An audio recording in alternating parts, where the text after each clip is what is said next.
i gdzie każda zbrodnia oznacza co innego. Zresztą myślę, że Sandomierz to jest trochę wielkości, nie no, mniejszy pewnie. Et donc effectivement, la deuxième partie que vous évoquez, Un fond de vérité, se passe à Sandomierz, donc c'est une ville très jolie du point de vue architectural, mais voilà, où les voisins se connaissent bien les uns entre eux. C'est une ville, bon, probablement, je sais pas, moitié de Montélimar, quelque chose comme ça. Et donc c'est tout de suite une atmosphère qui diffère beaucoup de la capitale.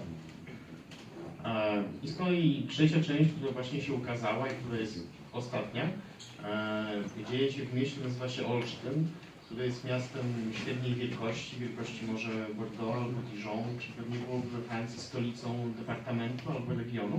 I jest miastem, które przed wojną należało do Niemiec, a obecnie jest miastem polskim, więc też jego tożsamość jego mieszkańców jest zupełnie inna.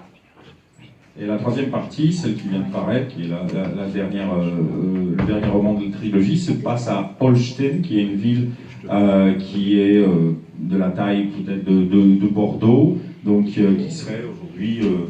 Ah, tout est là. Voilà, c'est incroyable. Et donc qui serait une capitale régionale. Varsovie est là. Donc on fait finalement un petit cours universitaire, c'est ça, de géographie. Sandomierz est là, donc sud-est de la Pologne. C'est le même fleuve, c'est la Vistule qui traverse donc Cracovie, puis Sandomierz, Varsovie.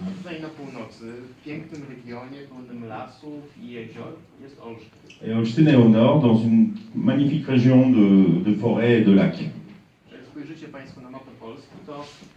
Mniej więcej cała ta część przed wojną należała do Niemiec. Et donc si vous regardez la carte de la Pologne, pratiquement tout le nord et l'ouest, avant-guerre, appartenait à l'Allemagne. Et c'est pour ça que la ville d'Holstein, par exemple, a une identité très particulière, puisque avant la Deuxième Guerre mondiale, c'était une ville allemande.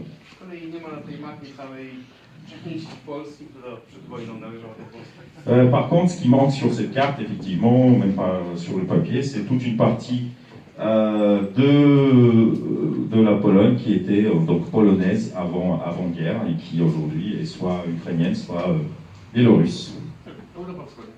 Voilà, c'est un cas classique de la géographie de l'Europe de l'Est.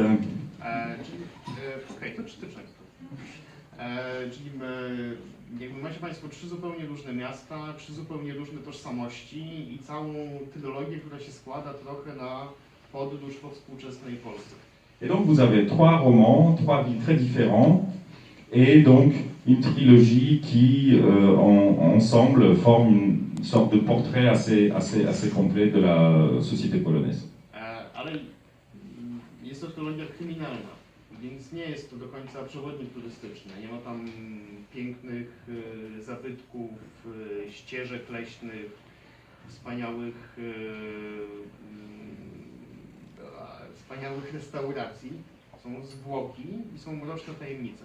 Mais ça reste des romans policiers, donc ce ne sont pas non plus des guides touristiques. Vous ne verrez pas des itinéraires de balades charmantes, de lieux à visiter, de super restaurants, voilà.